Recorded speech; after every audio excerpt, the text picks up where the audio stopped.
Bapak Ibu Guru, salam sehat untuk kita semuanya.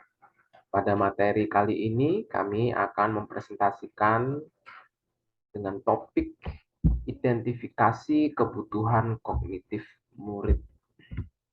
Nah, seperti apa topik ini? Saya jelaskan terlebih dahulu bahwa sumber materi dari topik presentasi ini dari platform Merdeka Mengajar dengan topik penyesuaian pembelajaran dengan kebutuhan dan karakteristik murid PAUD. Ya, ini dari pelatihan mandiri dengan modul 1 memahami murid PAUD. Nah, judul presentasi kali ini adalah identifikasi kebutuhan kognitif murid. Nah, seperti apa yang kami pelajari? Yang pertama, identifikasi murid itu sangat penting dalam mereview pencapaian pembelajaran di kelas. Kadang-kadang guru merasa resah karena ada murid yang tidak merespon, ya ada murid yang tidak tuntas, dan ada murid juga yang ragu-ragu di dalam menjawab atau menulis serta merespon pertanyaan. Nah, tantangan mengajar di kelas bisa kita temui dari bahasa ibu yang digunakan oleh murid. Jadi Bapak Ibu guru pada ranah kognitif yang dijelaskan pada saat ini bukanlah intelijensia, tetapi adalah bahasa yang digunakan oleh murid. Nah, kadang-kadang kita mengalami hambatan dalam pembelajaran. Ternyata murid tersebut tidak memahami bahasa yang kita ucapkan di kelas. Oleh karena murid tersebut menggunakan bahasa ibu di dalam kehidupan sehari-hari di rumah dan juga di lingkungan rumahnya. Kemudian yang ketiga, kemampuan berbahasa murid akan berdampak positif bagi perkembangan murid selanjutnya. Saat murid tidak memahami bahasa yang disampaikan oleh guru di kelas, maka tentu saja perkembangan belajarnya akan terhambat. Yang keempat, cara mengetahui bahasa ibu murid yaitu dengan cara bertanya langsung kepada murid. Hal ini sangat sederhana sekali. Ya, jika kita mengalami hambatan, kita bisa diskusi dengan guru lain. Kemungkinan ada masukan-masukan yang akan benar-benar relevan. Ya, apalagi kalau kita adalah guru baru di sebuah sekolah atau satuan pendidikan, dan juga lingkungan sekolah atau satuan pendidikan tersebut masih kaya dengan bahasa-bahasa daerah dan masih menggunakan dialek-dialek serta bahasa daerah. Tentunya ini sangat penting bagi kita untuk mengetahui atau mengidentifikasi keadaan murid sebagai gambaran awal dalam merencanakan pembelajaran. Nah, ini ada 4 langkah eh, dari cara mengidentifikasi kebutuhan kognitif murid dalam hal ini, yaitu dari bahasa. Yang pertama adalah identifikasi awal, yang kedua validasi, yang ketiga dan empat ini akan digabung menjadi satu, yaitu pemetaan murid dan strategi pembelajaran. Seperti apa untuk tahap identifikasi awal? Guru dapat bertanya langsung kepada murid tentang bahasa apa yang digunakan sehari-hari di rumah. Seperti di tempat kami, kadangkala di daerah desa tertentu, murid-murid lebih fasih menggunakan bahasa daerah, yaitu bahasa Bali. Ya, sehingga guru-guru yang menggunakan bahasa Indonesia terkadang tidak dimengerti. Lebih lagi saat guru-guru menggunakan kosakata baru dalam bahasa Indonesia, maka murid akan tidak bisa menerima pembelajaran. Ya, ketika juga gurunya menggunakan bahasa Indonesia dan tanpa presentasi, nah itu juga akan membingungkan murid tersebut. Kemudian setelah kita mengetahui bahasa ibu yang digunakan oleh murid-murid, maka kita dapat melakukan validasi, ya, dengan cara menganalisis topik belajar. Ya, guru dapat menulis di papan tulis topik-topik belajar dan apa saja yang akan kita pelajari. Kemudian guru dapat bertanya kepada murid dan pendapat mereka mengenai topik tersebut. Nah, dari kegiatan ini guru dapat melihat anak-anak yang memberikan pendapat dan juga tanggapan ini eh, sebagai gambaran awal kemampuan berbahasa mereka. Ya, apakah mereka sudah menggunakan bahasa Indonesia, menggunakan kosakata atau frase ya, 2 kata, kosakata, atau sudah bisa menggunakan kalimat-kalimat dalam bahasa Indonesia yang, baik dan benar.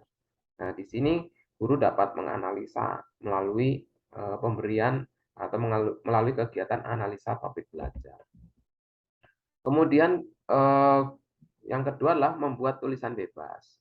Guru dapat memberikan kesempatan ini kepada murid untuk menulis, entah di papan, di buku tulis, ketikan tentang topik-topik yang mereka sukai.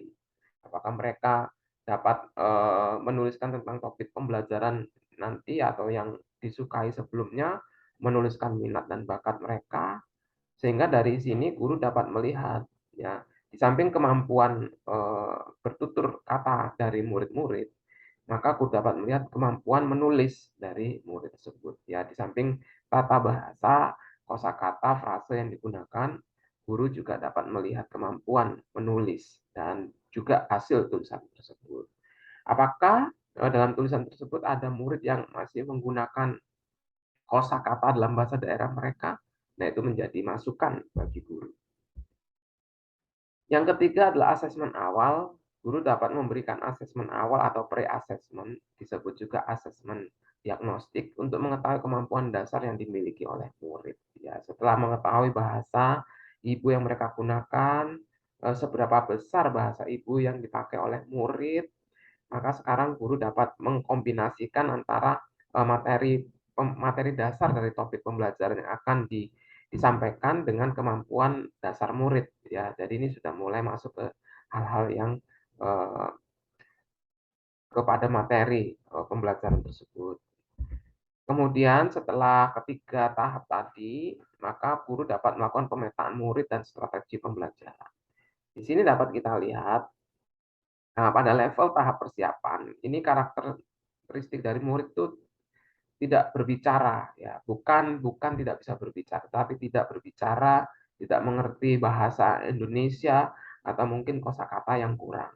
Maka strategi pembelajarannya haruslah demonstrasi nonverbal, ya, dan juga membangun ada kegiatan-kegiatan asesmen formatif, kuis-kuis dan sebagainya untuk membangun kosakata yang dihubungkan dengan topik-topik pembelajaran.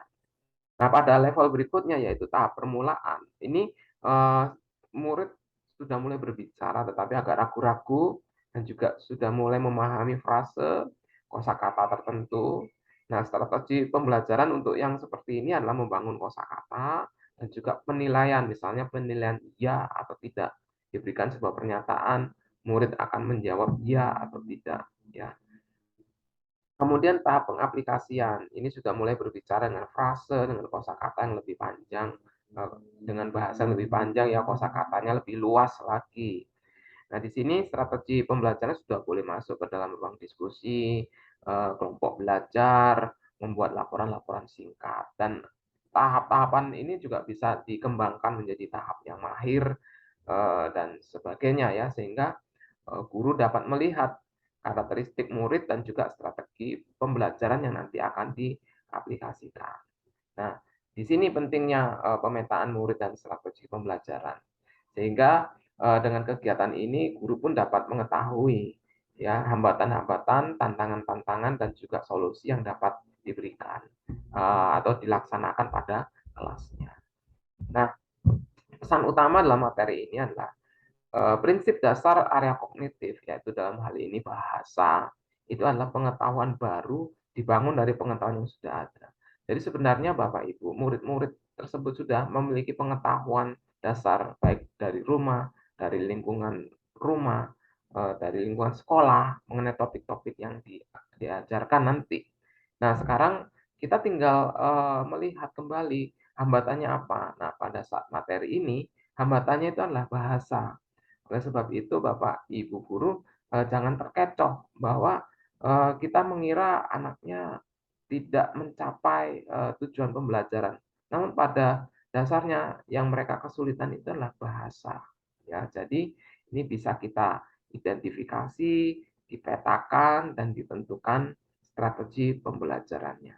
Demikian Bapak Ibu guru, dari materi pelatihan mandiri yang sudah kami pelajari, dan kami bagikan kepada Bapak Ibu guru, semoga memberikan manfaat. Nah, rekomendasi dari kami sangat merekomendasikan topik ini untuk dipelajari di platform Merdeka Mengajar ya. Unduh platformnya di Play Store, dari Play Store ke gawai ponsel kita atau langsung saja dari desktop atau laptop kita melalui guru.kemdikbud. Nah, pastikan kita memiliki akun belajar ID untuk dapat mengakses dan pilih pelatihan mandiri serta topik-topik pelatihan mandiri yang praktis dapat kita terapkan, terutama di bagian Merdeka Mengajar. Terima kasih dan salam sehat untuk kita semuanya.